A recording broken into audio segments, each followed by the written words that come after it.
டேய் தம்பி, தேசிய கொடி கீழே விழுற மாதிரி இருக்கு பாரு. தம்பி, நம்ம நாடுறா அது, நம்ம இந்தியா. நம்ம தேசிய கொடி என்னைக்கு கீழே விழக்கூடாது, சரியா? சரிண்ணா. ஒழுங்கா மாட்டிட்டு உள்ள போ. இப்படி ஒரு ஸ்டூடெண்டா? டேய் வாடா போலாம். ராஜ்குமார் சார், உன்னை நினைச்சா பெருமையா இருக்கு ராஜ்குமார். எக்ஸ்ட்ரானரி. நீதான் ராஜ்குமார் ஸ்டூடெண்ட். புரியல சார். அந்த ஒரு சின்ன பையன் கொடியை கீழே விழுற மாதிரி போட்டுருந்தானே, நீ கூட சரி பண்ண சொன்னீங்க. Thank you sir. உண்மையா உன்ன மாதிரி ஒரு தேசப்பற்றுள்ள ஸ்டூடெண்ட் தான் ராஜ்குமார் நாங்க தேடிக்கிட்டு இருக்கோம்.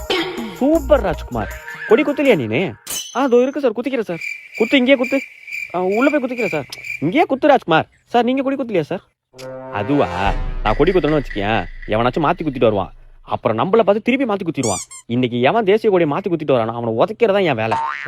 Okay sir. சரி நீ கொடி குத்து. இல்ல சார், உள்ள போய் குத்துறான்ற சார். என்னடா மேல பச்சை வருமா ஆரஞ்சு வருமா சார்?